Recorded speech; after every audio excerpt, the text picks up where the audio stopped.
with me today. One song, one voice, stand up, it's your choice. If you're feeling me, get on your feet and sing with me. I won't leave this world the way I came. I won't leave on this day. Good evening and welcome. My name is Aris McCall and welcome. This is Project One Voice Live. We are coming to you live from the National Black Theater Festival here in Winston-Salem, North Carolina. It is a biannual event that happens every 2 years here in Winston-Salem. So we are celebrating everything Black theater, Black excellence, and that is what we're doing here in Winston-Salem. So you're in store for a really, really exciting, extraordinary conversation with Tarell, Alvin, McCraney. Tonight we're going to be screening Moonlight under the stars here in Winston-Salem, and I cannot wait to begin this interview with Tarell.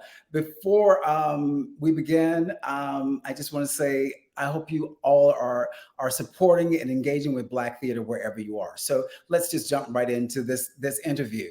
So Moonlight is a 2016 coming-of-age film directed by Barry Jenkins, who along with Tarell, Alvin, McCraney, co-wrote the Oscar-winning adapted screenplay.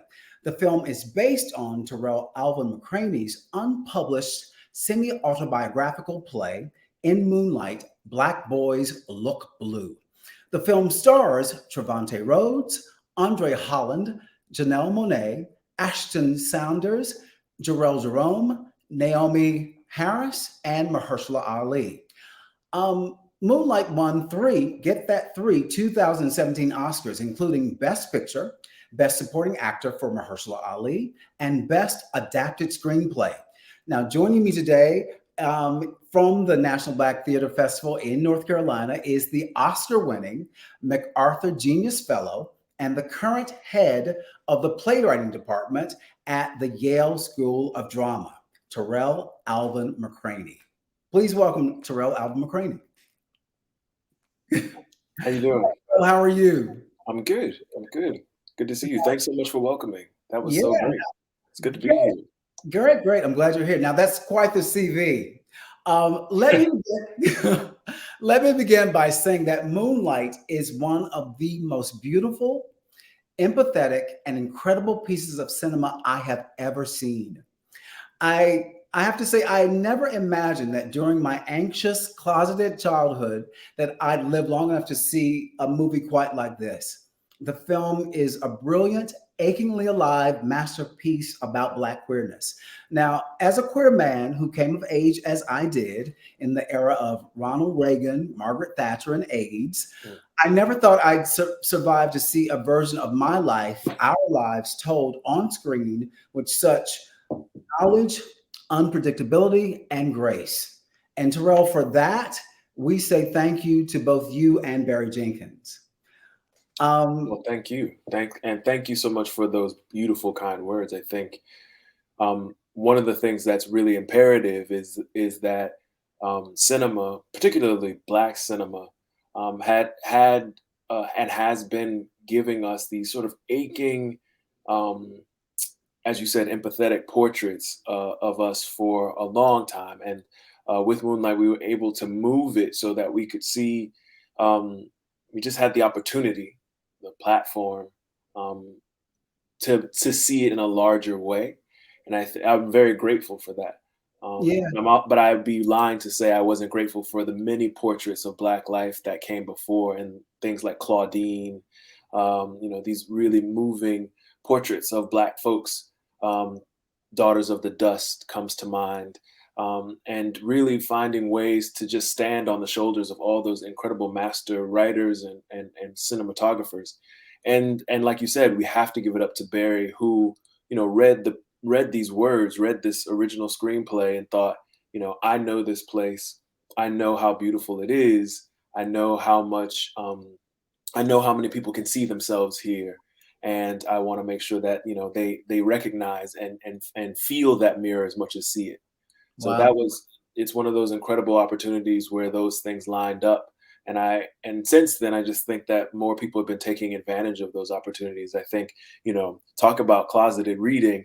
When I was coming of age, not so closeted, because I was one of those young people, fortunate or unfortunate, who just didn't get a chance to sort of name my own queerness, but had it named for me very early on.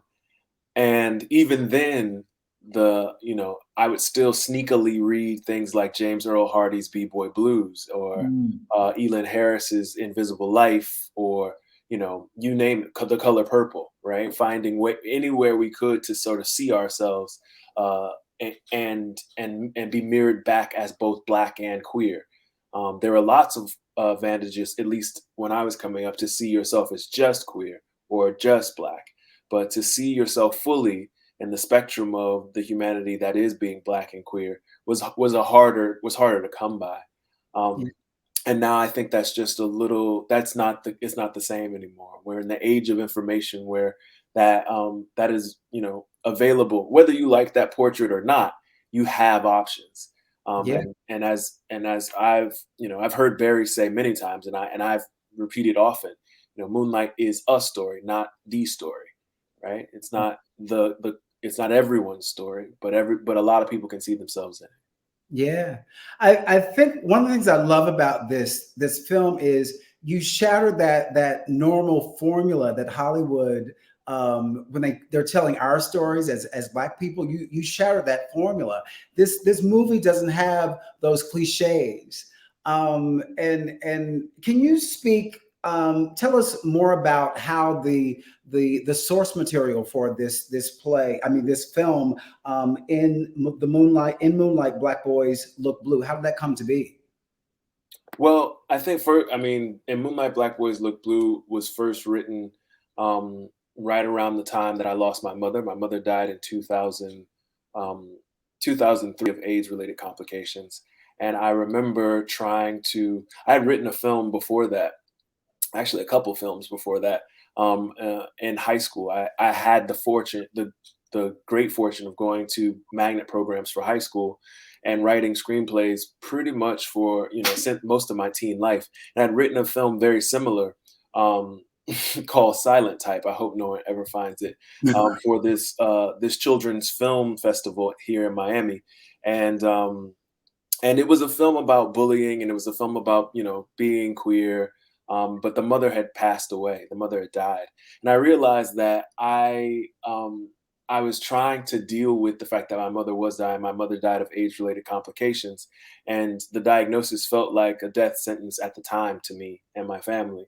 And so I was sort of, in my young mind, trying to deal with that stark reality. But when the reality actually hit, when my mother actually passed away, I couldn't do anything but think of all of the moments that I had with her, including all of the moments I had with my stepfather, a man named Blue, who had died when I was 7 years old.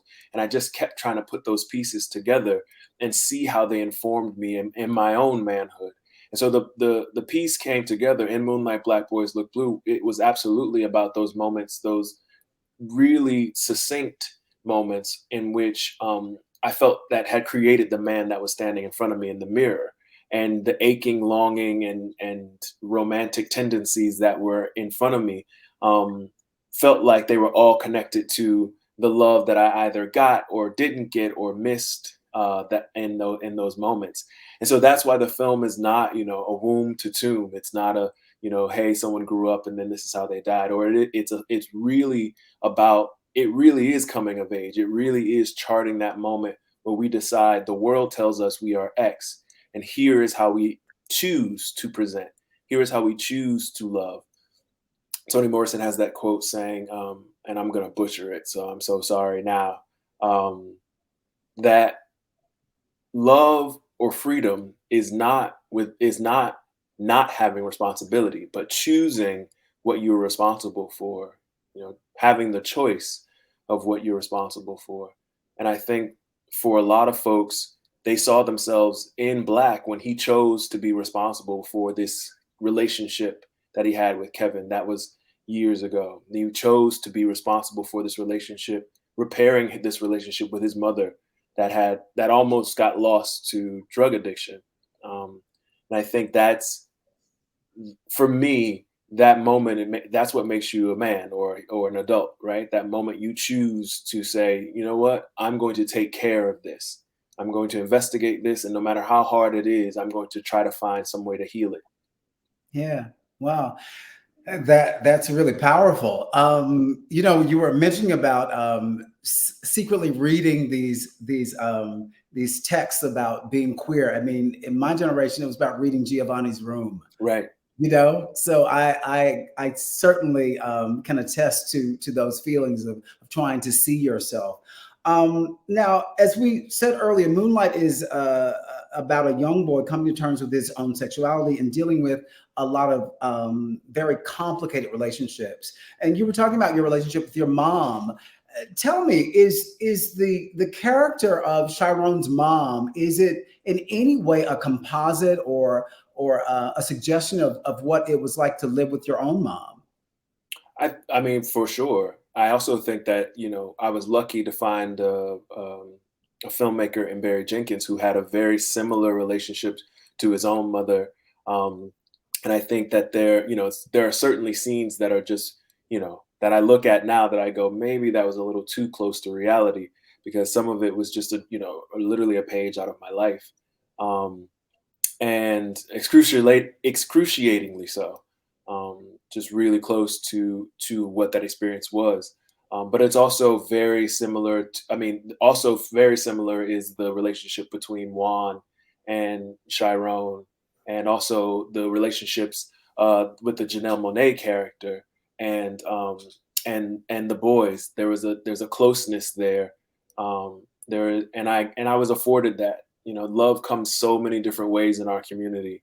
And sometimes, we feel ashamed about how that love gets there. We feel ashamed that, we get love from people we're not supposed to get love from. We get love from folks who are maybe the same gender, or who sell drugs, or who do things that in the eye of the community may not be correct and right. I mean, in David Makes Man, for example, I talk about how queerness exists in poor Black communities all the time.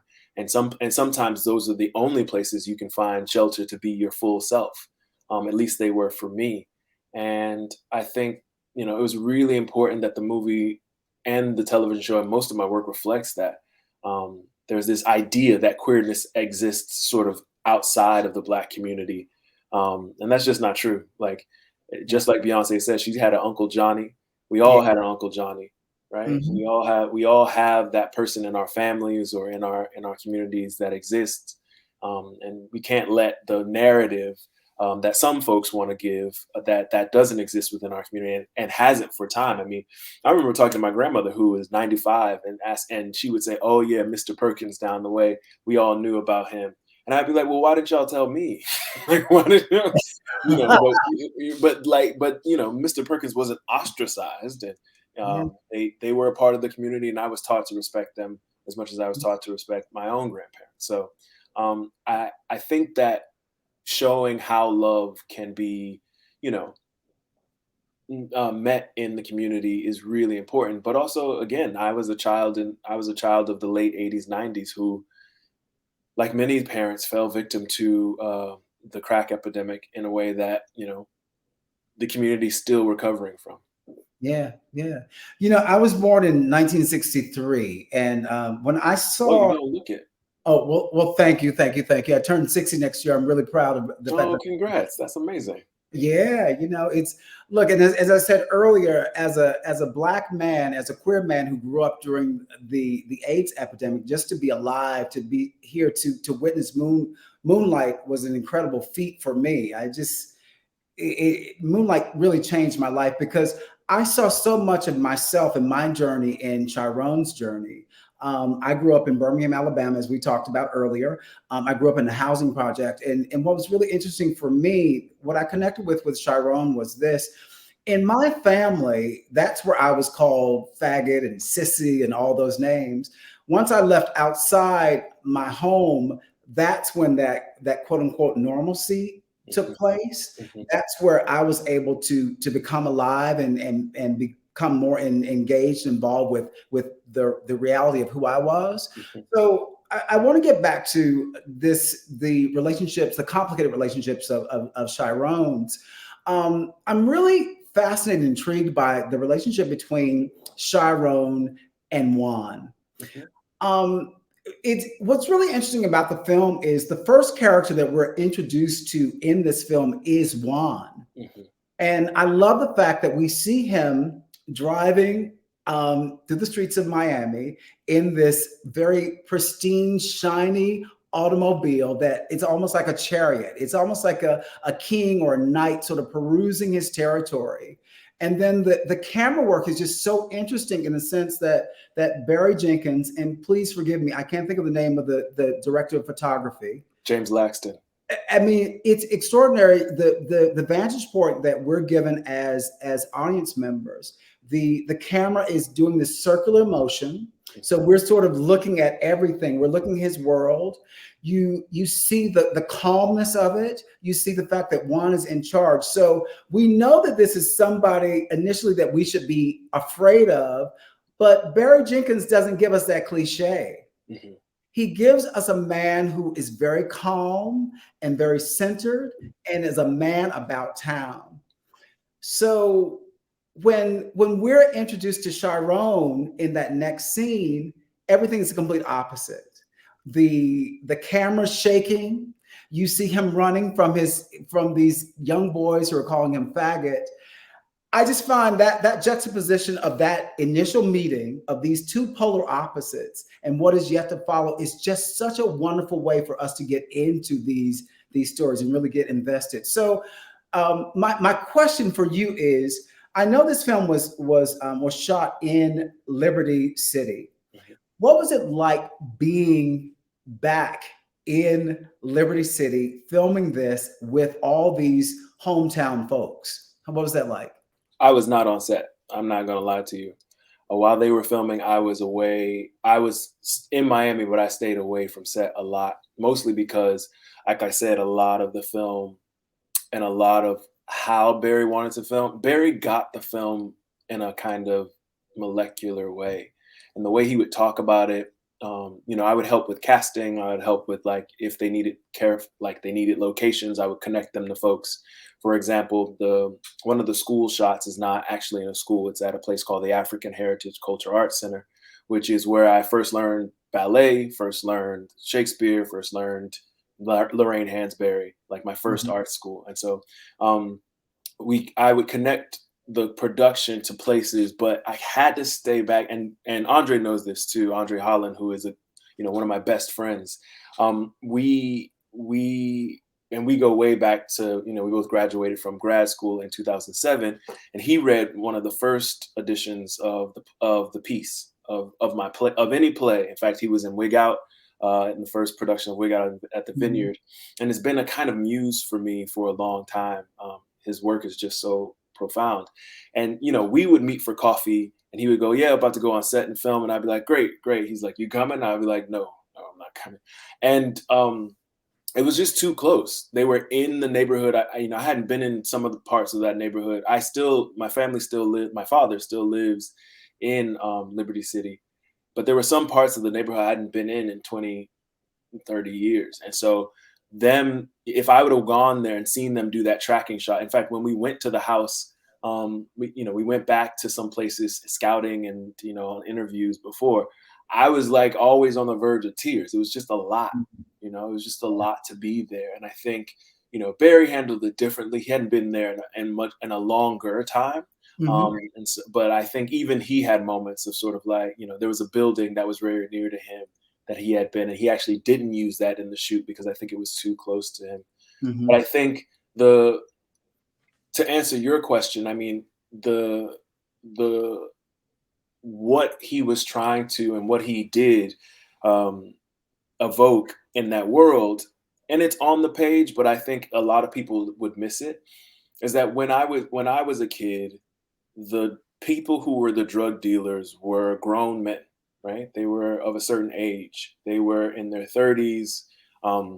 They had either come back from the Vietnam War and couldn't find a job, or they had did a small bid somewhere. And the drugs that they pushed and how they pushed them weren't great, but there was a kind of respect, a kind of taking care of the neighborhood that just was different. And that ethos, we can debate whether or not that ethos is still alive or not, but it just certainly was different, as opposed to the time when you see when Chiron grows up. The game has changed, and he can't be the same man as Blue was, as Juan was, because the world is different. The street runners are younger. And one of the things that he's doing, we see Juan do immediately, is go, yo, this kid just ran in. And this actually happened to me. When I was a kid, I ran into the area that was the trap. It was the area where the back then the heroin addicts were hanging out, and there were needles all on the ground. And when I went in there, Blue came and got me out. He was like, no, come out of there. Wow. He's like, that's not where you belong. You don't ever want to go there.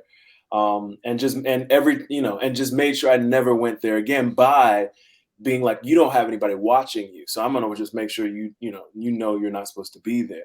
And that and for Barry, I know it was really important for him to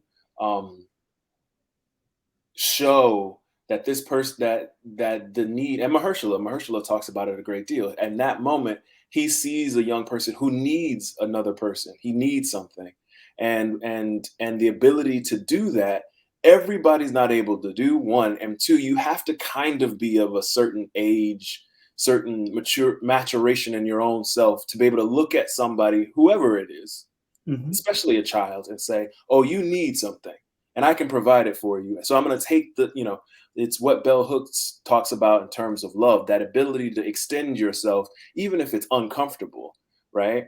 To make space for them to grow and be better. And that takes a kind of maturity and a kind of love that everybody doesn't have. But that doesn't mean that they don't have it because they're a drug dealer or because they are a sex worker or whatever. And Barry wanted to show, yes, here's this man who is the center of a universe. With him is a galaxy and there are satellites, but he has the power. He has such star power that he can reach out, and his warmth can encompass even the most, lonely and errant meteor over there. And that's what you see in that moment. You're seeing that magnitude of care reach out for something that is, a wandering star that could be lost in the night forever. Yeah. As you're talking, I don't even know if you realize this, but you keep referring to Juan as Blue. Yeah. And I know Blue was someone that you said was your mother's boyfriend. Yeah. Yeah. So was Juan, Juan is Chiron's father figure. He's a mentor. He's all these things. So that's what Blue was for you, correct? Yeah, and I mean, it's not a secret for sure. The title is In Moonlight, Black Boys Look Blue, is a play on the fact that Juan was called Blue as a child, right? So the Santeria priest who he met as a child, said to him, your name is Blue. I'm gonna call you Blue because that's what you do. You suck up all the moonlight and you become blue. And in Moonlight, Black, who is Chiron, sees himself as blue. He sees himself as I'm blue now. I'm grown up to be this man. I'm trying to be everything this man was, which was loving and kind and but also strong and assertive and about his business. And he got the drug pushing part right, but that loving part he had missed somehow. It sort of got stunted somehow. He wasn't fully able to express it somehow. And so what we see in the film is this moment where he decides, I have to fix that, right? The only person I've ever loved or had the ability to love in this way, I have a break between that, and I've got to go figure out what that is. And again, without hitting the audience over the head with it, I think very subtly, beautifully led us on that journey. Yeah, I think he did that quite well. I love dissecting the relationship between Juan and Chiron. There are a couple of scenes that have really stuck with me because I've seen the film about 3 times in preparation for this interview. The scene where Juan and Chiron are in the Atlantic Ocean, in the water, and it is many things. The first time I saw this, I think it just went over my head. I didn't get it. But as we were talking earlier, in this moment of so much change with George Floyd being murdered, with Lil Nas X, and just so much that's changed so rapidly in this world. I'm viewing it from a completely different vantage point. So tell me if I'm right or wrong with this assessment. I was taken back to the fact that our ancestors came to were dragged to this new world through the Atlantic. I love the visual aspect of the fact that you see nothing but sky. So there's this endless possibilities. I love the fact that there's also this symbolism of it being a baptism of his sins, or the things that he doesn't like about himself being washed away. Am I even remotely close, or am I just making these things up in my mind? Oh, for sure. I mean, there is no the indication that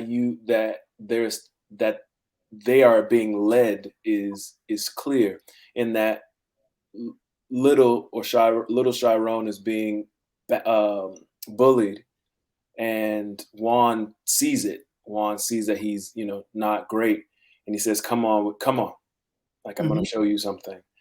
And it's not a mistake that he takes him to the water. Because that's what our church elders did. That's what, even if you believe in hoodoo, that's what the conjure person might do, right? We take folks to the water. Wade in the water. Wade in the water. That's what we do, right? Yeah. And so it is not a mistake. It's intentional. Juan may not have all of the prescriptive words for it, but even at the water, he says to him, you have to make a decision.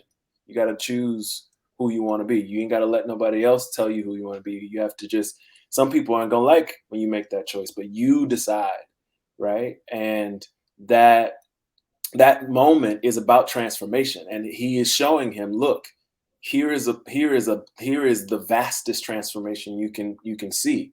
This is water. This water has changed history. This water has changed the course of the world. This water holds magic and holds death and holds life and all of the above, right? And if you can float, right? If you can get in it and float, if you can get in it and still be you, you can walk out and be anybody. And I think, and that's, and Barry was, just really tapped in that moment. I mean, in all my work, there's so much ritual. And in Moonlight, there is no exception. Yeah. I often say to my friends that as a Black person living in America, as a queer person living in this America, sometimes I don't understand where joy and pain separate. I say that they're synonymous, just like the letters Q and U, they're always together. And but in this moment, as we're exploring Juan and Chiron's relationship, I want to go back to that moment where Chiron asks, am I a faggot, or what's a faggot?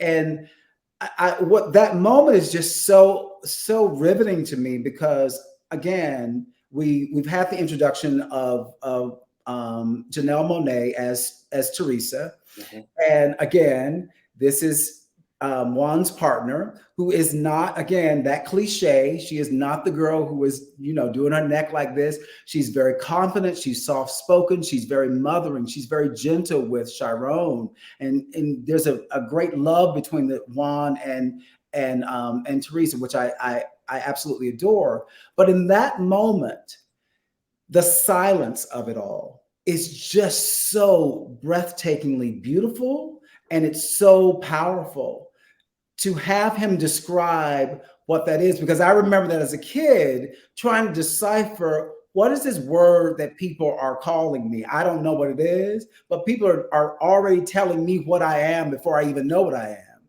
So can you speak to that moment and writing it? And is there anything from your own childhood that can give us an inkling into how does one deal with that moment? I mean, you just did. I think I don't know that I can just. I don't know that I can describe it more clearly than that. I think it's one of it's one of the most powerful moments on film that I've seen, and I think Barry went out of his way to make sure that it was uh, authentic and right and and not polished. Mm, Right, the actors did an incredible job of being in a moment, and I know you didn't do this on purpose, but I always have to just give up so much credit to Alex Hibbert, who plays Little, and Jaden, who plays Little Kevin. They just were so kind of incredible, and both of them Miami boys or city boys, as we like to call them, and they just got on screen and were real. You know what I mean? They were authentic to who we are and who we were, and that moment is so crystal clear to me. And I think, and, a lot of it was Barry with the actors just making sure that it was right. I think the moment is often eclipsed because what happens next is so powerfully telling, right? mhm. That he asked this profound question about who I am and what is it, and did Juan have an answer? And Juan gave him the best answer he could at the time, which I think again is really, really, I can just think of so many times in my own life where even my grandfather, who was a Baptist minister, was, told me never to let anybody come between, no matter who I was, no matter what, if what I did in the Bible was wrong or right, let no one come between my relationship with God.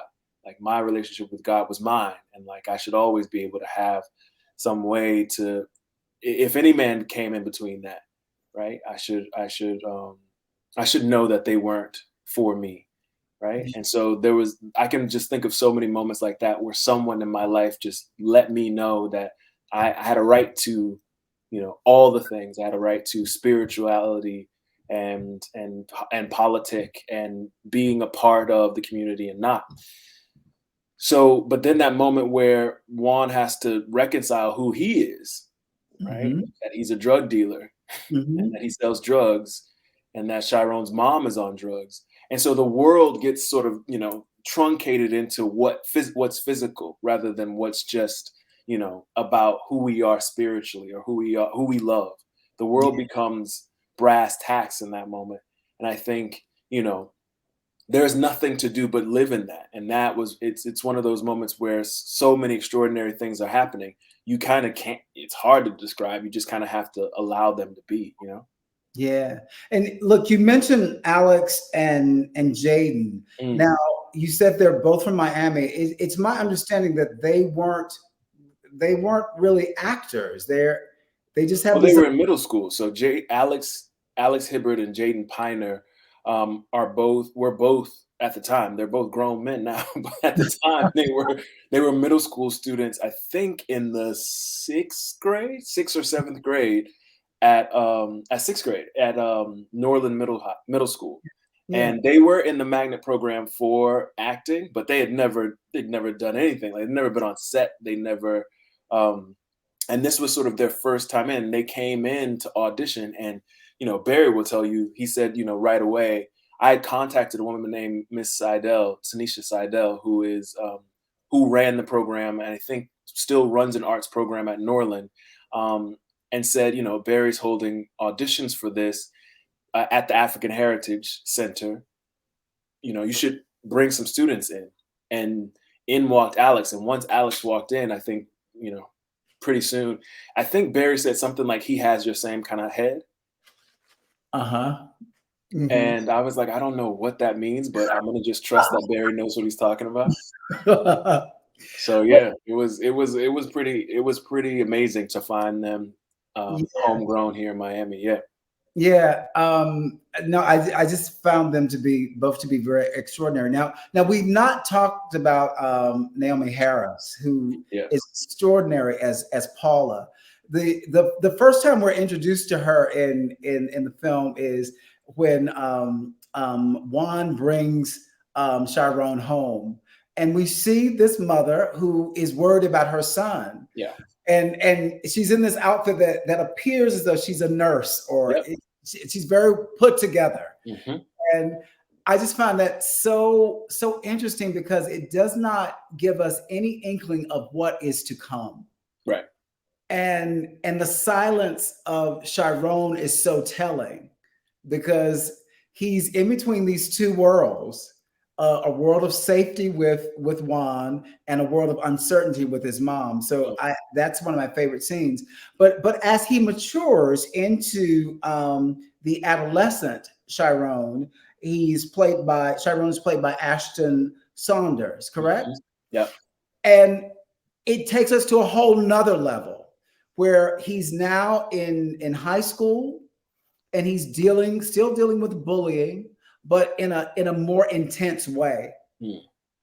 I'm sitting here now. I never experienced any bullying in my youth. Not that I can recall, or I realized at the time was bullying. But I never had a moment where I really had to defend myself, except once. I had a friend of mine from a neighborhood kid. We were good friends, and when you get older, you want to prove to the other boys, just like what happens in this film, that you're a man. So that moment when Tarell basically goads Kevin to go after his friend Chiron is just so powerful because, again, he's conflicted. He doesn't know what to do. And can you tell us a little bit more? I don't know if this scene was in the play, or is this something that actually happened in your life? But it just felt like something. I mean, it literally felt like, Tarell, that this was my life being depicted on the screen. Yeah. First, let me just give Naomi Harris, who is a consummate actress, her flowers. I mean, she's sort of amazing and did all of that performance in about 3 days of filming. Wow. Because of some visa issues, Naomi had to come in and sort of land in Miami, humid, wild Miami, and film, all of that entire transformation across the 3 Chirons in about 3 days. So, wow. yeah, and it was extraordinary. When she got nominated, I was so happy because, I just thought absolutely she deserves it. And you're right. It's depicting something that's very, again, a lot of eyes won't catch it because they'll be so fast to sort of skip to the parts that are more synonymous to what we think of, particularly of Black women at that time. But I've always been very, very intentional about the journey of all of the circumstances that make it so difficult to be a single mother, and how she was doing her very level best on one end, and then needed something else to numb some of the pain that she had been gone through.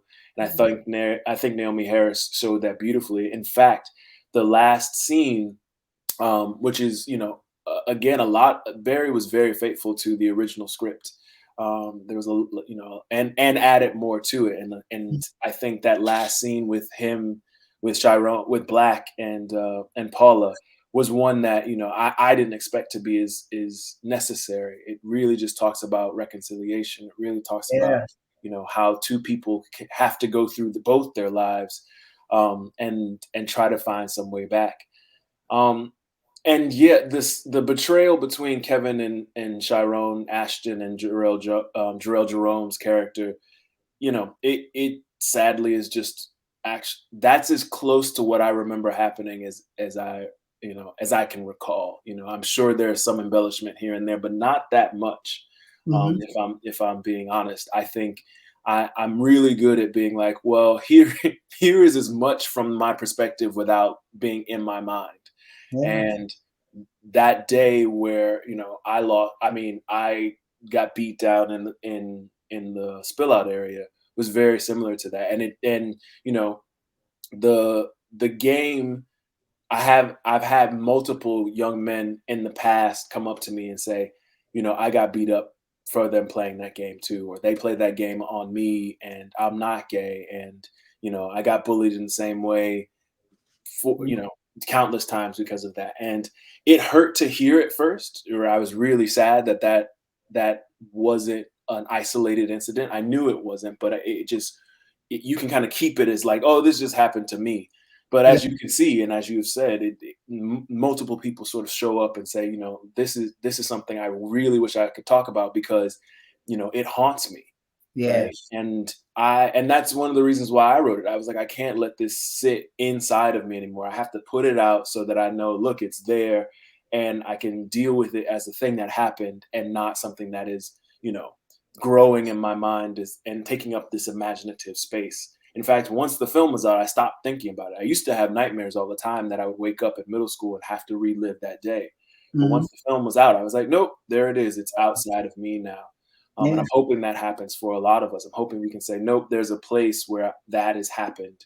And I can talk about that happening and be brave about it, right? Because I think a lot of us live in fear of that being someone knowing that about us, knowing that we were targeted, knowing that that kind of violence happened to us and might happen to us again, and live in fear of that. And fear drives us to do some wild things. It truly does. It's Moonlight was like a therapy session for me. I mean, I think I'm speaking so openly with you about my life than I've ever spoken with anyone else in my entire life. So Mm, this has been really great for me. Let's go back to Naomi Harris and Paula. One of the things I found really extraordinary about this addicted mother mm, was even when she was in her binges, she still was taking care of Chiron. She still made sure that he went to school and did his mhm, homework. I found that so fascinating, so extraordinary, and so like my own mother. My mother mm, was not drug addicted or anything, but she made sure that all four of her kids made it through college. mm. She was a single mother, but education was very important for her and for us because she had a high school diploma and she wanted us to have a better life. So I understand so much about a mother understanding that if I can't get it, you're going to have it. Can Sure. you can you was your mom much like Paula in that sense? Yeah, I mean, I think I was saying this to one of my friends the other day. My mom was extraordinary in that she told me I could do anything if I could put my mind to it. Mhm. And because I had that kind of love, for some reason, whether true or not, I believe it. If I just, if, and to a fault that if I sit down and I'm feeling bad about myself, or I'm like, oh, I'm tired and I don't want to do this next assignment or whatever it is, I instantly can hear her being like, you can do anything if you just put your mind to it. Mhm. If you believe it, you can absolutely do it. And so having that within me is certainly a gift from her. I have that incredible um foundation because she just instilled that kind of thinking into me, not even in a haughty way. What you Yeah. believe is better than what anybody else believe. No, that was never what she was saying. She was just saying that if you have the kind of faith in what you're doing and focus, it can absolutely happen. And I think that was one of the extraordinary things about having a mother who was tormented in a lot of ways, but also had the clarity to say those things all the time. Like it never, no matter at what, I remember even when she had reached a point of dementia, um, I was telling her about all these other things, but when I mentioned that I had gotten um, to the Yale School of Drama, she lifted her head and she said, "There you go." And then Wow. she sort of, drifted away again. But she was always clear of mind about like, if you want it, you can have it. But you have to want it. You have to focus. You have to work on it. So, Wow. Look, I I have all these notes and I have not looked at a single note. I've just been listening and it's been really great for me. This film has three chapters. So we've talked about the first chapter, which is Little, a name that Chiron was given that he eventually rejects. mhm, Then we get into Chiron at the adolescent young boy.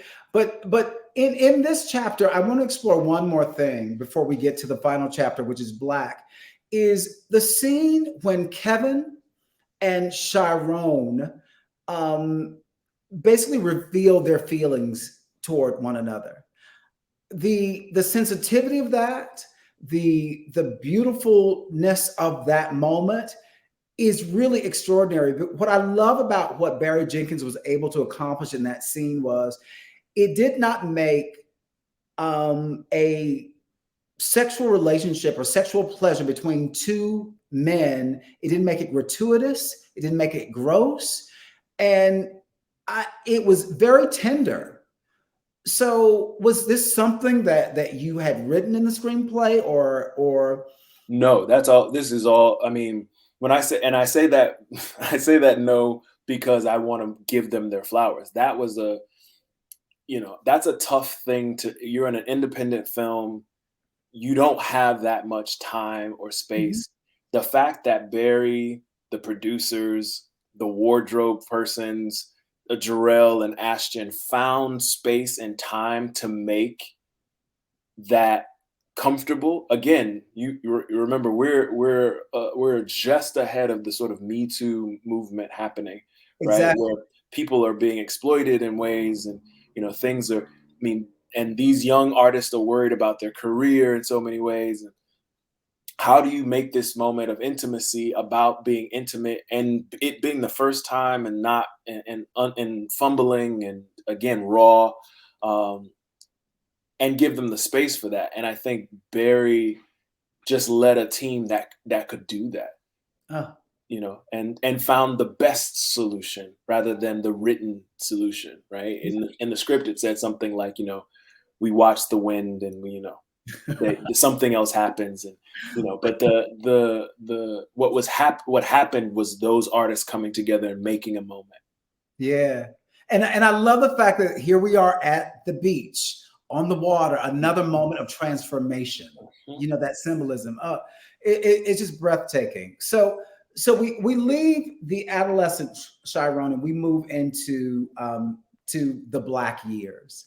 When I saw this film in 2016, this was before Motown the musical, I think, and I thought it was so interesting as I'm looking back at it is that Diana Ross called Berry Gordy, her nickname for him was Black. And again, I made that immediate connection because again, it was a term of endearment, a loving term. It wasn't, again, what I love what this film does, it takes these negative cliches and we take them back and we empower those words because words really matter right now more than they ever do. So talk about the choice to name this character Black and how that came about.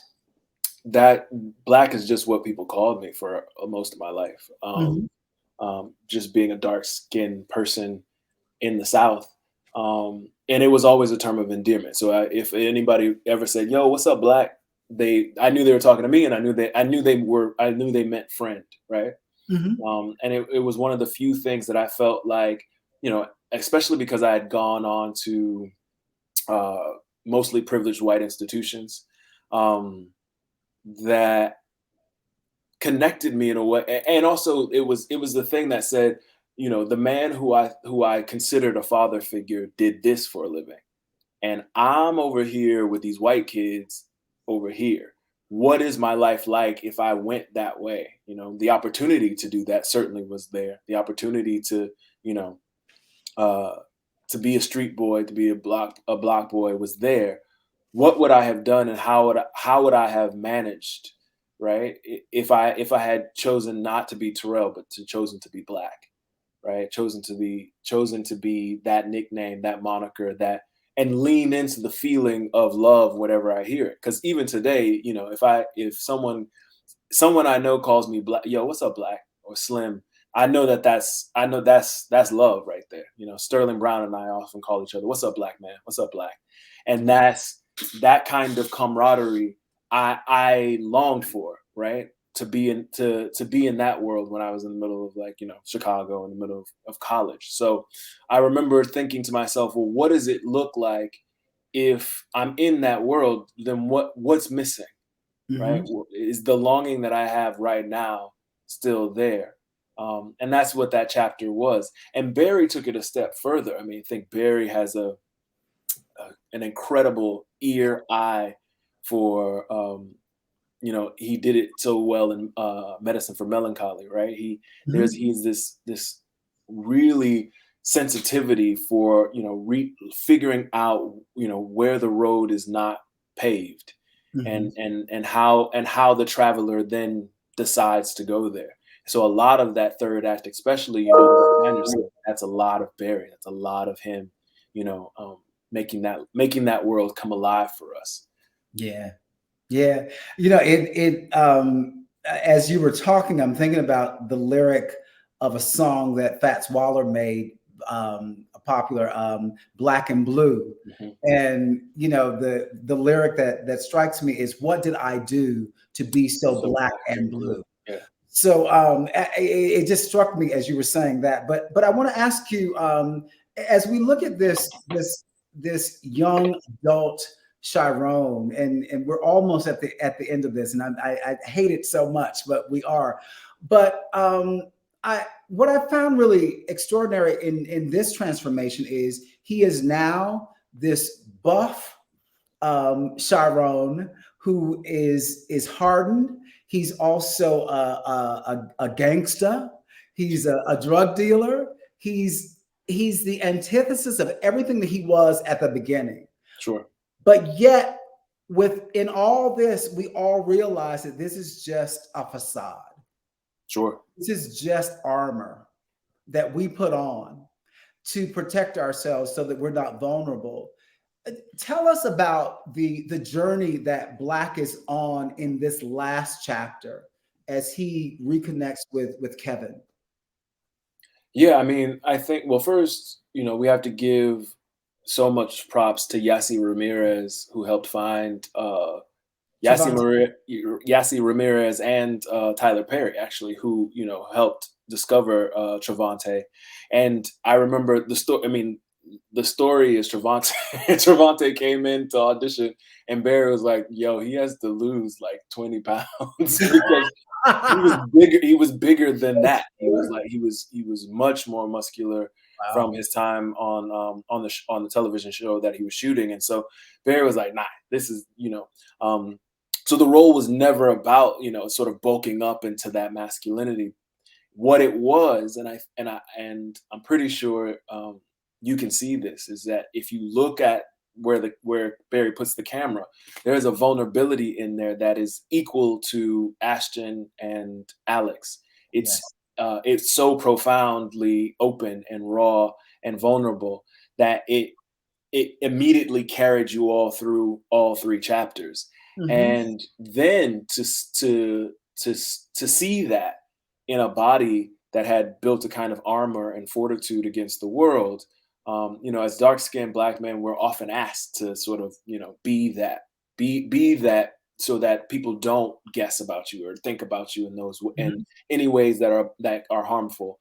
And to see that there's an aching in there, which, I mean, I love my brothers, but every time I see a brother that's swole up like that, I always look at them, and you can see that there's some, where is the playfulness? Where is that child who, is doing that because they want to, not because the world has asked them to. And Yeah. so often we do shape our bodies towards what society tells us to. And then this man decides that I can't do that anymore. I can't live that way anymore. I can't live in the mistake that I made. I can't live in the ask of what the culture around me is. I have to find out what I need. I have to Yeah. find out. And Kevin asks, he shows up, and Kevin's like, "Yo, what you need? And What do you need?" exactly. And he's Yeah. like, "I don't know." And that's Right. a and I, and as much grief as you know, fellow queer men specifically have given me, and others, about like them not sort of having some raucous love affair or sexual engagement. I'm like, you all tell me that when you confront your trauma or you confront a wound that old and it asks you, what do you want and need in that moment, that you have enough clarity to answer it with the truth that you don't know, Mm-hmm. right? I think your next move is to figure that out, right? If Yeah. you then go, I think often that we think it, and but again, maybe not. Maybe you just go to sex and you're just like, okay, cool. I don't have to think about it anymore. But isn't that to me feels like another way of not dealing with what's in front of them. Yeah. Meaning, if something you say you need to live is in front of you saying, what do you need?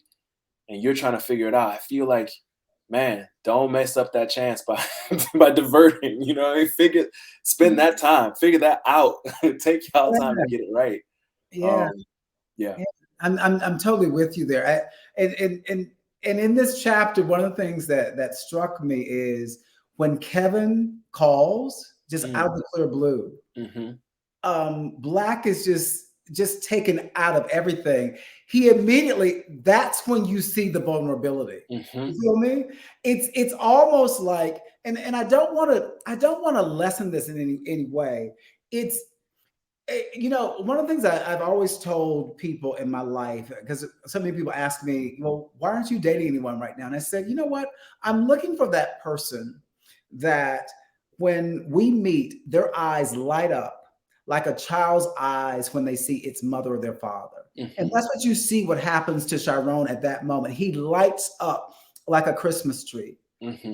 And I think you can maybe see through what I wanted to say, but I'm not saying it because I initially my instinct was to say it was like a schoolgirl. Yeah, he or a school boy. He becomes 13 years old again. Exactly. Yeah. That's what I'm trying to get across. And I didn't want to say it in a way that lessened it any way. So that doesn't lessen anything. I think you're right. I mean, if I'm not with somebody who makes me feel like I'm at once 42 and 14 at the same time. yes, Like that's the joy yes, of it, right? yes, That our lives are complete in that moment, that they bend, that we are all our full selves, not just the self that I'm presenting to you in this boardroom at this meeting or this interview or fuck that, excuse my language. yeah, That's it's so necessary to have someone who makes you go, oh, I'm on the phone and I'm now on the, people hear, we have songs about it. Make me get on the phone like we did back when I was, when 99, when we didn't have FaceTime, and you'd spend hours not even saying anything, just on the phone, right? That feeling of being in rapture or in just in intimacy with somebody is absolutely right. And Kevin hit this man up, and this man, was ready to cuss somebody out, and instantly becomes, all of himself at that moment. yeah. So you don't lessen it by bringing up the fact that he becomes his younger self or his more vulnerable self or his, his more generous and vulnerable sides are available to us. I think that's right.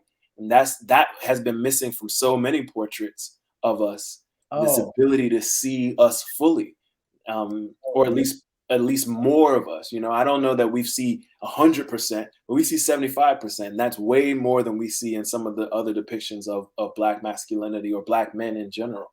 yeah. And that final moment where Kevin and Chiron are together in that space, and when he admits to him that he's never been intimate with anyone throughout all these years except for with Kevin.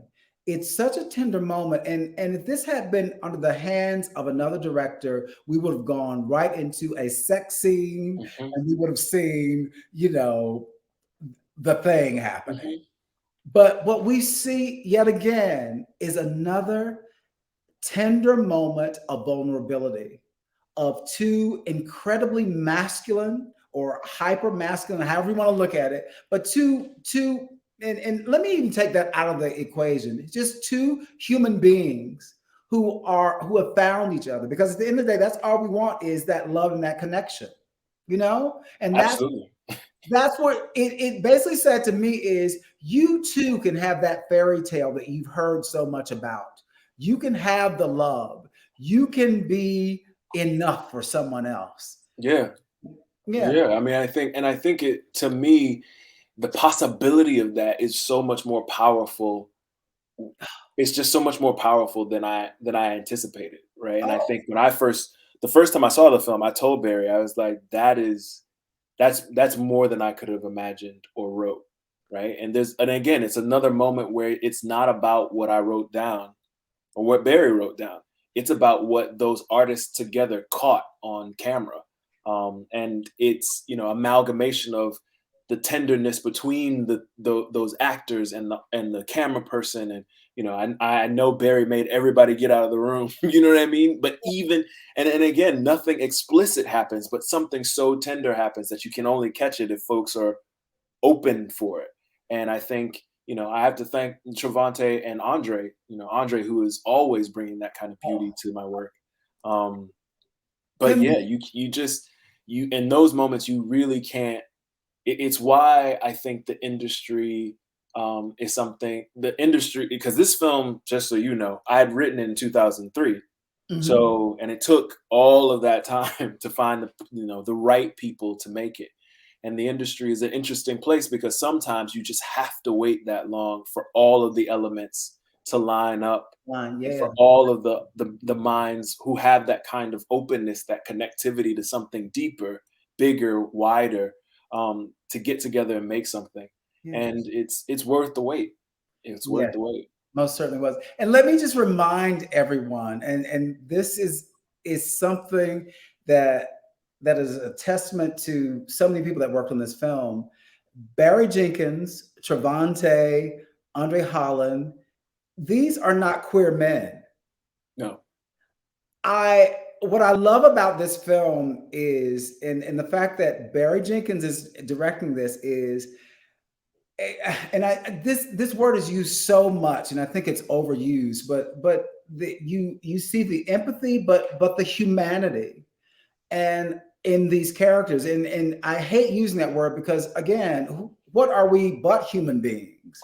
But I think in this instance, I think he treated this as a story about a human being trying to find love and connection, and that's what I find so universally appealing and empowering about this film is that I was one of those people who said that if you're not queer, if you're not black, you can't tell my story.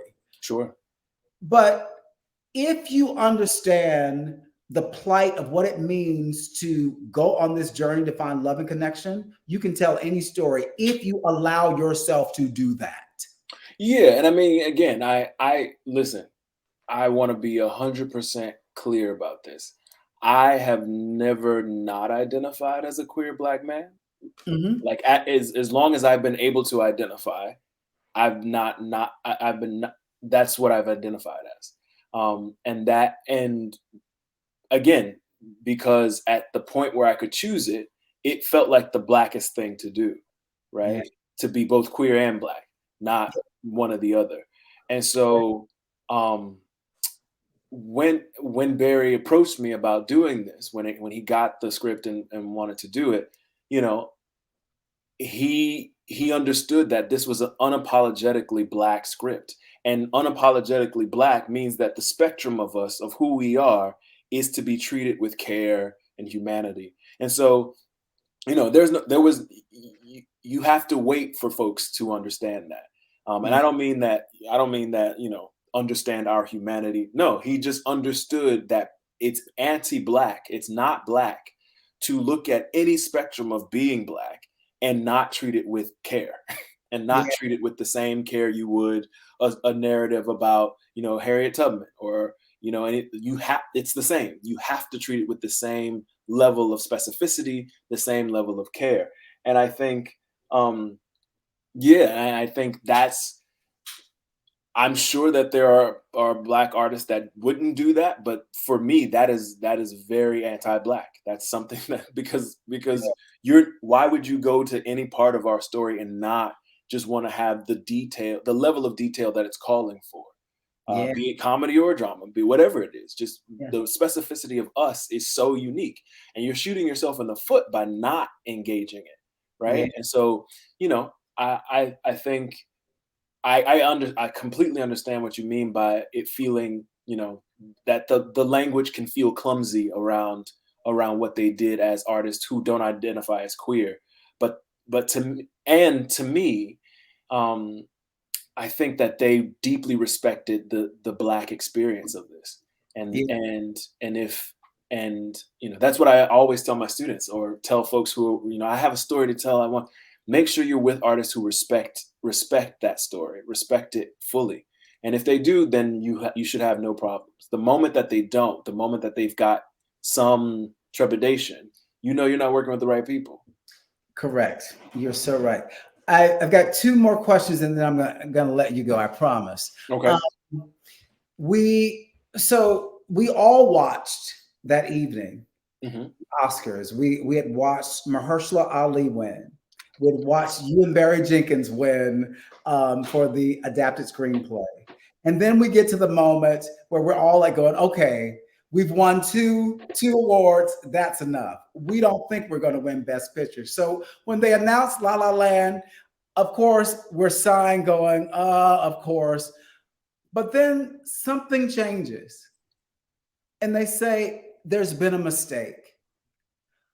What is going through your mind at that moment? I thought it was a terrorist attack. I thought, no, I did. I did. I'm paranoid. I'm from Liberty City. I'm like, something's going like because they didn't say it was a mistake. They said something's going wrong. And there was a lot of like pause and conversation and hold up. And so until they said that there was a mistake, I was like, we need to go because there's a bomb threat or something. And, I don't know if you've ever been to the Academy Awards, they kind of shut Hollywood down. Because there are so many, bomb scares and security. There's so much security. There's literally like these barricades around the theater. So yeah, I mean, it's my first time ever being invited. So did pretty well there for being my first time. And but I was just like, yo, some shit going down, yo. We gotta we gotta go. Like this ain't it. We gotta get out of here. So and yeah, and then the kind of hullabaloo happened, and I just remember there was at some point I remember there was somebody holding my hand. I can't remember his name from the Academy, and he was just like dragging me around until we got to like Warren. It was a very strange moment, so surreal that like afterwards I was just like, hey, we better go. Because I was like, they're gonna take these away from us, and we should just go. We should just like, we have everything, just leave, so they can't take it back. But I will say that the one of the beautiful things about it is that we got to see all of those, Jaden, Alex, Mahershala, Trevante, Ashton, Dre, Naomi, Janelle, Alec, James Laxton, Adela, all of them, all these people who had just sort of, were resigned to sort of being like, we did a thing. Like they sort of had a moment where we were all like, Joy McMillan, Nate Sanders, who did the editing, all of them were sort of like on stage going, none of us expected to be here. And you could see it in our faces. Like we had already gone to the mountaintop by winning 2 Academy Awards for this film, by being nominated 6 times for this film. And I think there was nothing short of a miracle in terms of the way it happened. And a great need for quiet afterwards, I know Barry needed to go away for a while, and I was not mad at him about that. Yeah. Hey, look, Tarell, my final question is this, and I think it's something that people ask all the time. I just think this is just so apropos for this moment. Sure. If you could go back and talk to your younger self and have a conversation, and what would you say? How would you make your younger self feel better, feel more confident? feel more comfortable in that body? What would you say? I think I did. I think I did in this film, to be honest. Um, Mhm. this this film was definitely a letter to my younger self. And I said everything in it, in the 200 minutes of it, that that I think I would want to know. I would want myself to know and to build on. I think if I could sit myself, and I did, my 14-year-old self, my 7-year-old self, my 30-year-old self. I haven't watched the film in about probably since the Academy Awards. Um, but I think those parts of me got to see all the things that I needed to have a conversation about, and to start a journey. I remember feeling like I've done something here that is now foundational for myself, as a person, and I can move from this rock. Upon this rock I will build my church, right? I can move from this place, Mm. um, with a kind of clarity that I've said things that I needed to say to myself, and started a journey for that younger part of myself um, that ends in healing, that ends in integrity, and being one full person rather than different parts of me vying for different things. Yeah. So yeah, for me, the film is that, and I can never. And again, I think I said this one time to Barry. I'll never forgive him for doing that. I'll never forgive him for creating this incredible um, uh, touchstone in my life. Yeah. Now I lied, but I just want to know what's next for you. You know, I told you earlier I'm a huge fan of David Makes Man, so I cannot wait for the next season. I'm Thanks so ready much. to binge it all. I, Yeah. and I told you earlier I think I've seen every play that you've written on Broadway, from the brother sister plays to Mhm. Choir Boy, all incarnations, off Broadway, on Broadway.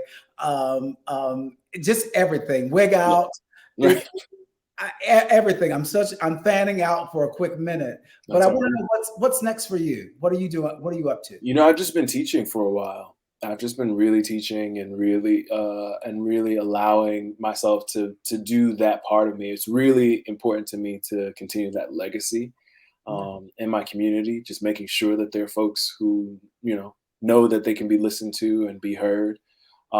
Yeah, that's what I've been doing for the most part. I'm sure I'll write something new. I'm sure I'll be at it again. But now I'm just teaching, and making sure my students know that they have places and and and visions that deserve to go everywhere they want them to. Yeah. I want to add, before we leave, I wanted to add that Andre Holland was supposed to join us today, but unfortunately he was not able to join us. But I just wanted to say that his family is in our prayers. He recently lost his father, and we're both from Birmingham, Alabama. And I know you went to visit him to spend some time with your dear friend, but yeah, we've got to get you back to Birmingham at some point to do some things with those young people, those aspiring playwrights and screenwriters in Oh, I Birmingham. love that. I Yeah, love that. we'll talk about that later. But Tarell, thank you so much for this. Oh, thank you. You're such an incredible talker. You know, I haven't used any of my notes, any of them. So I thank you for being such an incredible talker. So Oh no, thank you thank you. again, and that's it. Thank you again for joining us for this first conversation at the National Black Theater Festival, where they're having their first queer programming for the first time. And what you also don't realize, you're the first guest on a new series of shows that we're doing called Q to Q. It's Mm. called Queer to Queer. Oh, dope. So we're exploring this opportunity to talk to queer people about what it means to be queer, That's and amazing. what you're doing in this realm of queerness. So that's it. So thank you again for joining me, Tarell Alvin McCraney, and I look forward to seeing all the wonderful things that you have in store for us that's going to change our lives, because Oh, you have most certainly changed mine. oh, well, thank you. Thank Yeah. you so much. And this is my first time being here. Well, it won't be my last. So I'll Yeah. see y'all soon. And we're going to get you down to the festival sometime soon. I'll make Absolutely. sure of that. Okay. All right. Have a All good right. one. Thanks Y'all again. take care. Bye All right. bye. But thank you. Tony, don't take me out yet. So there you have it. Tarell Alvin McCraney. I mean, he's extraordinary. Um, he's Moonlight. I've watched Moonlight the last couple of couple of days about 3 times. And each time I see it, I see something completely new, something fresh, something that has completely empowered and changed me. So I want to thank you, say thank you to all the incredible people at the National Black Theater Festival for allowing this programming to be curated. It's the first year they're actually doing this queer programming, which they're calling Out on Holy Ground. Holy Ground is what they call the National Black Theater Conference. So we are now out on holy ground officially. I hope you're going to enjoy this screening of Moonlight, Under the Moonlight, here in Winston-Salem. And I hope you will also like Project One Voice. Go to our Facebook page, go to our Instagram, which is Project the Numeral One Voice, our Twitter, which is P1 Voice, and like our programming. This is going to be on our YouTube channel, so please share this with your friends and family.